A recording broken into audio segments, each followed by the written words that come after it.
हरे कृष्णा, राधे राधे। स्वागत करते हैं आपका हमारे इस यूट्यूब चैनल पर। आप सभी का दिन शुभ और मंगलमय हो। आज हम इस वीडियो में सुनेंगे श्री दुर्गा सप्तशती पाठ का 9वां और 10वां अध्याय। इस अध्याय में निशुभ वध का वर्णन किया गया है, इसलिए आप सभी अध्यायों को ध्यानपूर्वक सुने। आप वीडियो को बीच में ना छोड़ें। 9वें अध्याय का पाठ संतान प्राप्ति के लिए किया जाता है। पुत्र प्राप्ति के लिए या संतान से संबंधित किसी भी परेशानी के निवारण के लिए दुर्गा सप्तशती के 9वें अध्याय का पाठ किया जाता है। इसके अलावा संतान की उन्नति प्रगति के लिए तथा किसी भी प्रकार की खोई हुई अमूल्य वस्तु के लिए 9वें अध्याय का पाठ करना अति उत्तम होता है।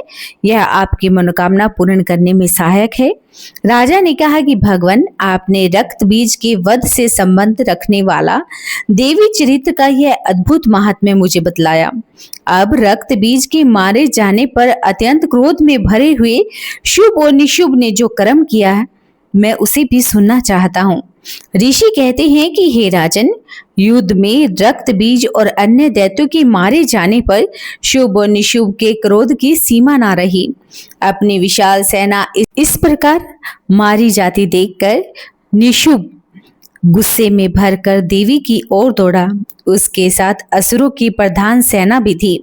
उसके आगे तथा पीछे भाग में बड़े बड़े असुर थे, जो क्रोध से ओठ चबाते हुए देवी को मार डालने के लिए आगे आई। महापराक्रमी शुभ भी अपनी सेना के साथ मात्र गणों से युद्ध करके क्रोधवश चंडिका को मारने के लिए आ पहुंचा। तब देवी के साथ शुभ और निशुभ का घोर संग्राम छिड़ गया। वे दोनों दैत्य मेघों की बाणों की भयंकर वर्षा कर रहे थे। उन दोनों के चलाए हुए बाणों को चंडिका ने अपने बाणों के समूह से तुरंत काट डाला और शस्त्र समूहों की वर्षा करके उन दोनों दैत्यपतियों के अंगों में भी चोट पहुंचाई। निशुभ ने तीखी तलवार और चमकती हुई ढाल लेकर देवी के श्रेष्ठ वाहन सिंह के मस्तक पर प्रहार किया। अपने वाहन को चोट पहुंचाने पर देवी ने शूरप नामक बाण से निशुभ की श्रेष्ठ तलवार तुरंत ही काट डाली और उसकी ढाल को भी, जिसमें 8 चांद चढ़े हुए थे, खंड खंड कर दिया। ढाल और तलवार के कट जाने पर उस असुर ने शक्ति चलाई, किंतु सामने आने पर देवी ने चक्र से उसके भी 2 टुकड़े कर दिए। अब तो निशुभ क्रोध से जल उठा और उस दानव ने देवी को मारने के लिए शूल उठाया, किंतु देवी ने समीप आने पर उसे भी मुक्के से मारकर चूर्ण कर दिया। अब उसने गदा घुमाकर चंडी के ऊपर चलाई, परंतु वह भी देवी के त्रिशूल से कटकर भस्म हो गई। तदंतर दैत्यराज निशुभ को फरसा हाथ में लेकर आता हुआ देखकर देवी ने बाण समूह से घायल कर धरती पर सुला दिया। उस भयंकर पराक्रमी भाई निशुभ के धराशायी हो जाने पर शुभ को बड़ा ही क्रोध आया और अंबिका का वध करने के लिए वह आगे बढ़ा। रथ पर बैठे बैठे ही उत्तम आयुधों से सुशोभित अपनी बड़ी बड़ी 8 अनुपम भुजाओं से समूचे आकाश को ढक कर वह अद्भुत शोभा पाने लगा।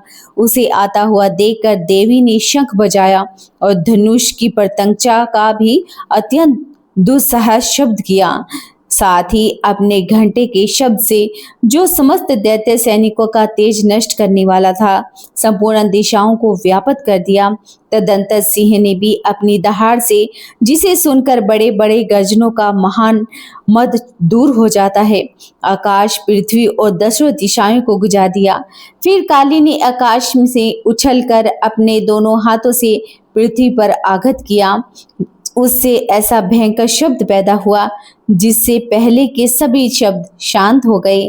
तत्पश्चात शिवदूती ने दैत्यों के लिए अमंगलजनक अट्टहास किया।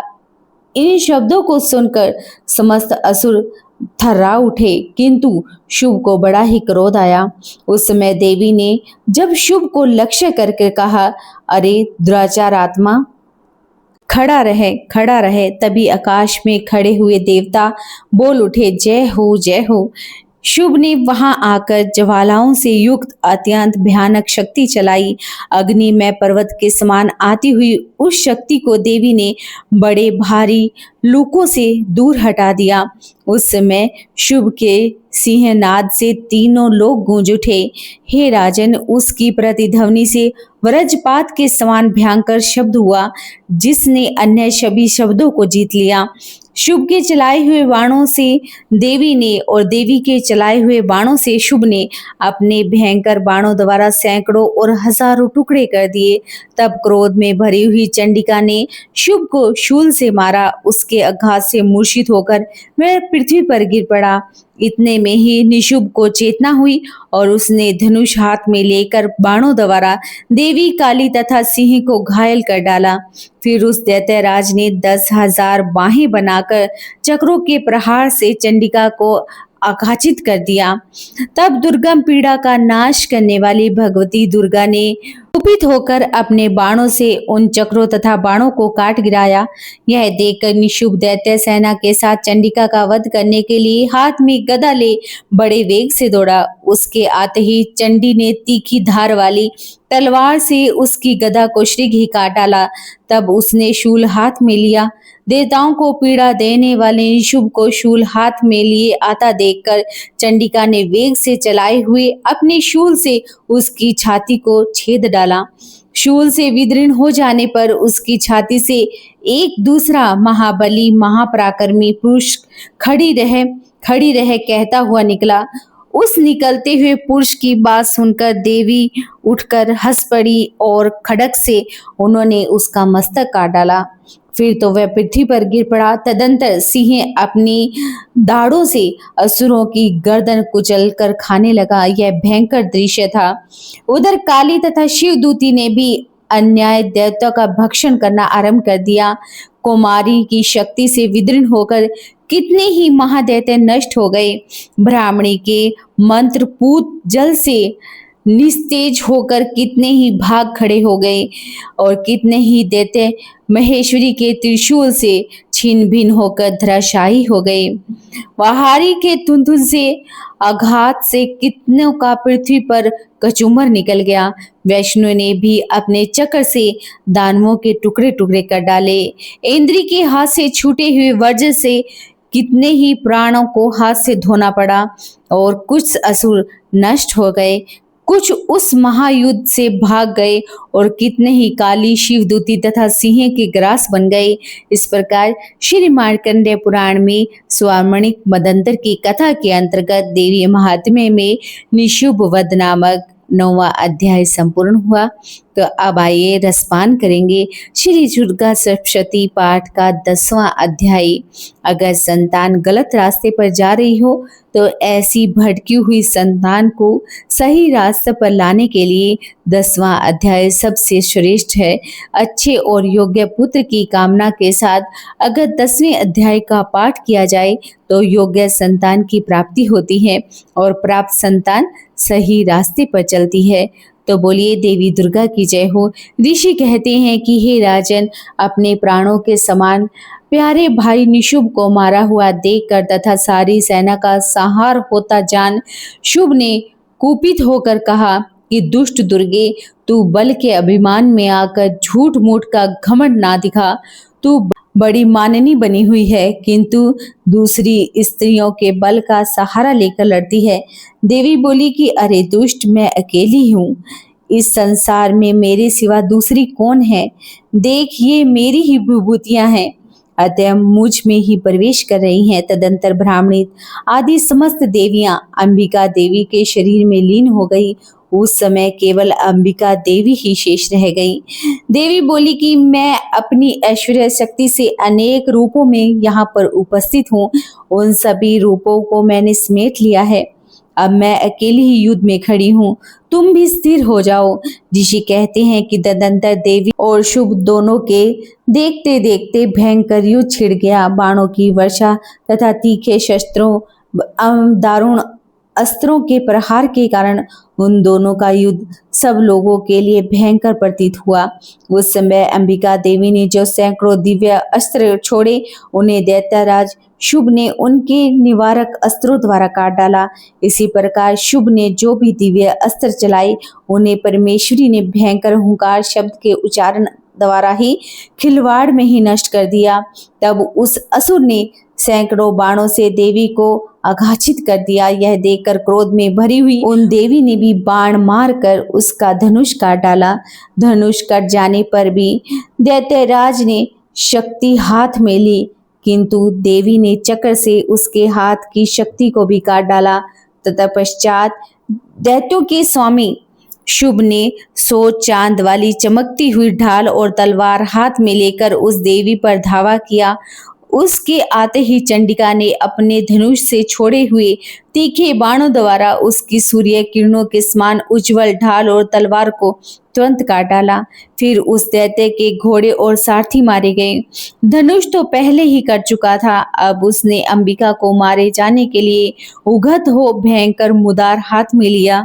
उसे आता हुआ देखकर देवी ने अपने तीक्ष्ण बाणों से उसका मुर्दर भी काट डाला।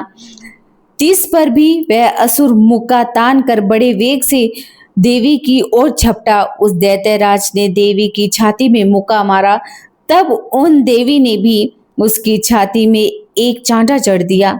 देवी का थप्पड़ खाकर दैत्यराज शुभ पृथ्वी पर गिर पड़ा, किंतु पुनः साहसपूर्वक फिर खड़ा हो गया।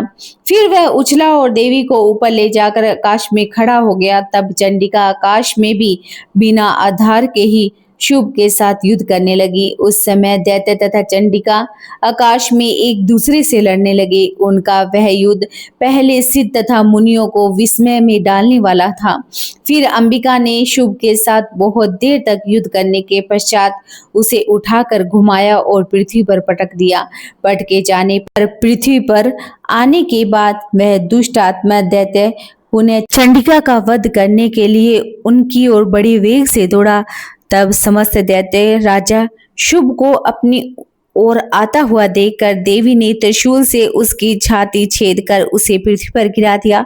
देवी के शूल की धार से घायल होने पर उसके प्राण उखड़ गए और वह समुद्रों, द्वीपों और पर्वतों सहित समूची पृथ्वी को कांपता हुआ भूमि पर गिर पड़ा। तदंतर उस दुरा आत्मा के मारे जाने पर संपूर्ण जगत प्रसन्न हो पूर्ण स्वस्थ हो गया। तब आकाश स्वच्छ दिखाई देने लगा। पहले जो उत्पात सूचक मेघ और उल्कापात होते थे वे अब शांत हो गए। उस दैत्य के मारे जाने पर नदियां भी ठीक मार्ग से बहने लगी। उस समय शुभ की मृत्यु के बाद संपूर्ण देवताओं का हृदय हर्ष से भर गया और गंधर्व गण मधुर गीत गाने लगे। दूसरे गंधर्व बाजा बजाने लगे और अप्सराएं नाचने लगी। पवित्र वायु बहने लगी। सूर्य की प्रभा उत्तम हो गई। अग्निशाला की भुजी हुई आग अपने आप प्रज्वलित हो उठी तथा संपूर्ण दिशाओं के भयंकर शब्द अब शांत हो गए। इस प्रकार श्री मार्कंडेय पुराण में स्वार्मणिक मदंतर की कथा के अंतर्गत देवी महात्म्य में शुभ वध नामक 10वां अध्याय भी यहीं पर समाप्त हुआ। अगर आपको हमारे इस YouTube चैनल के ये अध्याय पसंद आए हों तो चैनल को आप सब्सक्राइब करना ना भूलें। वीडियो को आप लाइक और शेयर ज़रूर कर दें। आपसे हाथ जोड़कर निवेदन है कि कमेंट में ज़रूर लिखें जय माता दुर्गा। माँ दुर्गा आपकी समस्त मनोकामनाओं को पूर्ण करे, आपका जीवन सदैव सुखमय बना रहे। इसी मंगल कामना के साथ आज की वीडियो को समाप्त करते हैं। जय माता दी।